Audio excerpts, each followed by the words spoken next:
Phone line पर मौजूद हैं।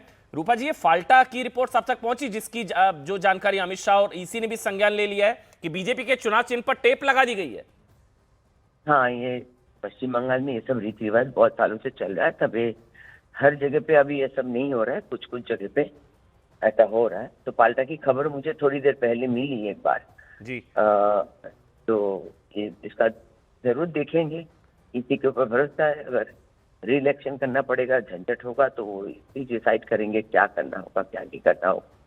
सुरक्षा बल है, यही तो भरोसा है पश्चिम बंगाल के लोगों पे। ये इसी भरोसे पे लोग बहुत बाहर आ रहे। जैसे सोनापुर दक्षिण में बहुत लोग अभी वोट दे रहे हैं, बाहर हैं। मैं सुबह से उनके साथ घूम रही हूँ, तो यहाँ का सिचुएशन ठीक है। और वहां बीजेपी प्रत्याशी है देवांशु पांडा, उनको भी भीड़ ने घेर लिया, उनको भी बचाया गया।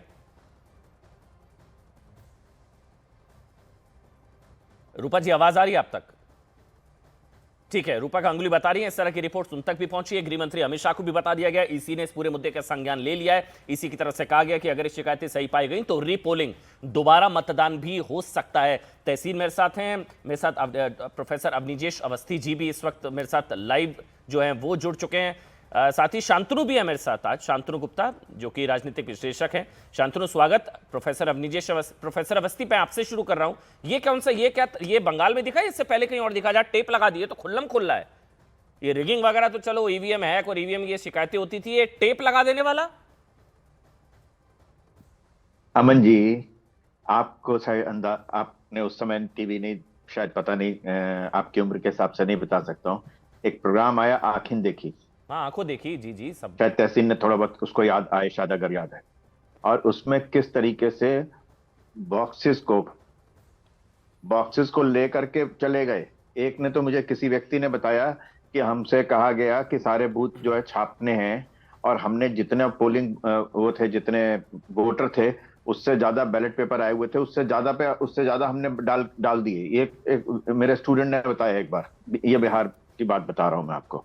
तो पहली बार ऐसा नहीं हो रहा। ये कि इतनी संख्या है, वरना तो पश्चिम बंगाल में घर से बाहर निकल करके वोट डालने में ही सबसे बड़ी अड़चन थी, और वही भय था। और ये कोई पहली बार नहीं हो रहा, ये सिर्फ ममता बनर्जी के समय में नहीं हुआ।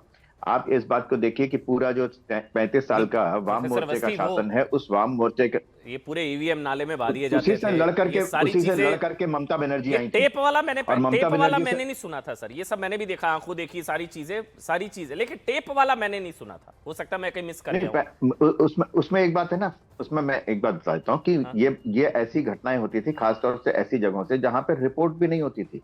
वहां पे कौन रिपोर्ट करेगा? जब पोलिंग एजेंट ही नहीं होगा दूसरी पार्टी का, तो रिपोर्ट कौन करेगा? ये बताइए आप। ये हालत थी वहां पर। अच्छा, वो देखिए, वो लोकतंत्र के नाम पर जो हो रहा बताएंगे, उनके जो यूपी के एनकाउंटर स्पेशलिस्ट सिंघम, जिनकी बड़ी चर्चा है, वो भी पहुंच गया फाल्टा साहब। अब बताइए, लगातार अपडेट आ रहे हैं, फाल्टा पहुंच गए हैं अजय पाल शर्मा, क्योंकि फाल्टा थोड़ा सेंसिटिव है। अभी इससे पहले बीजेपी के कैंडिडेट पर भी अटैक हुआ, उनको भी घेर लिया गया, ईवीएम पर टेप लगा दिया गया। अजय पाल वहां पर पहुंच चुके हैं, सीआरपीएफ उनके साथ बैठी हुई है। और शांतनु, सारा सबसे बड़ा बवाल तो यही है ना, यूपी के पुलिस वाला जो है, वो पुलिस ऑब्जर्वर, वो अपनी ड्यूटी ठीक से नहीं कर रहा है, ये आरोप लग रहे हैं। वो वहां पर जाकर धमका रहा है और पता नहीं क्या क्या कर रहा है।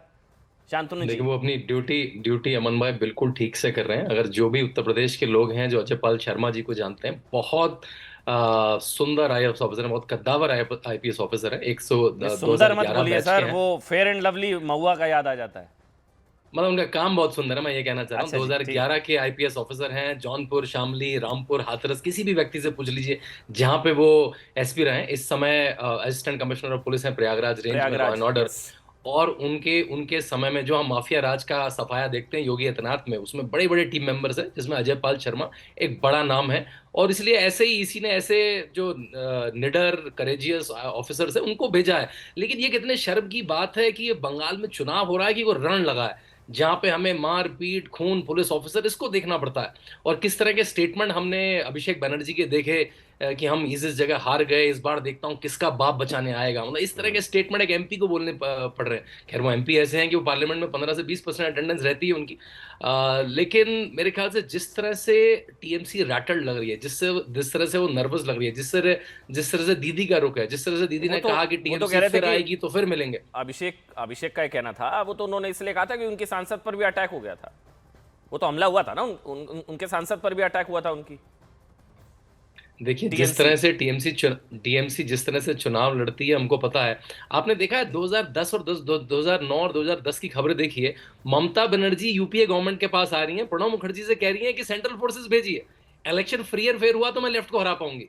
ये ममता बनर्जी बोलती थी 2010-2011 में यूपीए गवर्नमेंट के साथ, और आज उनकी टैक्टिक्स वही है। उन्होंने लेफ्ट को कॉपी कर लिया है। उनकी दो टैक्टिक्स हैं, फेक वोटर को लगाओ, और जो हिंदू वोटर है, जो भाजपा का वोटर है, जो अपोजिशन का वोटर है, उसको पोल वायलेंस से उसको डरा के रखो। उनकी दोनों टैक्टिक्स फेल होती दिख रही हैं। एसआईआर ने उनके फेक वोटर को टारगेट कर लिया, और सेंट्रल फोर्सेस के जो बड़ा जमावड़ा है उसने लोगों में आई थिंक निर्भयता ला ली। जब उनको पता है कि सेंट्रल फोर्सेस काउंटिंग भी तब तक भी रहेंगी, जो सेंसिटिव इलाके हैं उसके बाद भी रहेंगी, आई थिंक वो वोटर को बल दे रहा है। इसीलिए इतनी हैवी वोटिंग भी हो रही है। पहली बार बंगाल का वोटर इस बार, देखिए फर्स्ट टाइम वोटर अलग बात होती है, लेकिन ऐसे वोटर बहुत सारे होंगे जब उसका आकलन होगा जिन्होंने जिंदगी में पहली बार वोट किया है, जो पिछले 10 साल में वोट ही नहीं कर पाए, जो डर गए और वहां पहुंच ही नहीं पाए। इस बार वो भी वोट करते दिख रहे हैं, इसीलिए इतनी वोटिंग इतनी हैवी दिख रही है। अमन, नहीं, वोटिंग हैवी दिख रही है, इसका मतलब क्या निकाला जाएगा? तहसीन, आप क्या एनालिसिस करते हैं वोटिंग हैवी? मतलब अभी के जो आंकड़े हैं 40% तो 11 बजे तक हो चुका है, पिछली बार 93%। ये एसआईआर नाम कटने की वजह से परसेंटेज बढ़ गया या लोग बढ़ गए हैं वोट करने वाले? क्या लग रहा है? खुलकर बिना डर के वोट कर पा रहे हैं, चलिए सुरक्षा बल है तो हमको कोई डराएगा नहीं, मारेगा, काटेगा नहीं, पीटेगा नहीं, हम जाकर खुलकर अपनी पसंद, वो रीजन है या एसआईआर रीजन है? तहसीन भाई। अमन जी, सबसे पहले तो शिरकत करने का मौका मिला इसलिए आपका शुक्रगुजार हूँ। जब भी लोकतंत्र में, जमहूरियत में आंकड़े बढ़ते, लोग बाहर आके अपना मत देते, तो ये लोकतंत्र जमहूरियत के लिए बहुत अच्छी चीज है। तो इसको हमें ये जश्न मनाना चाहिए। लेकिन एसआईआर के मुद्दे पर मैं एक चीज कहना चाहता हूँ, फिर मैं ये जो सेलो टेप वाली चीज है, टेप वाली चीज, उस पर अच्छा, हमारे साथ एक मिनट, मेरे साथ देवांशु पांडा जी हैं, एक मिनट रुकिए तहसीन, वो क्योंकि वो हमारे साथ लाइव जुड़ गए हैं। देवांशु जी, आवाज क्या हुआ था आपके पास, आपके साथ अभी आपको घेर लिया था भीड़ ने, वहां पर क्या हुआ था देवांशु जी? वहां पर क्या हुआ, वहां पर जब मैं आ रहा था, जो वहां पर जो बूथ में सेलो टेप लगा रहा है, मैं देखा और उसको बोला, सीआरपीएफ को बोला, सबको बोला, तब ये लोग वहां पर मुझको घेर के ऐसे कर रहा था, जब आपको डिलीट करना है फिर आप जाना है, नहीं तो आपको जाना नहीं दूंगा। फिर हम तो वहां पर रुक गए, तो हम बोला नहीं, हम डिलीट नहीं करेंगे।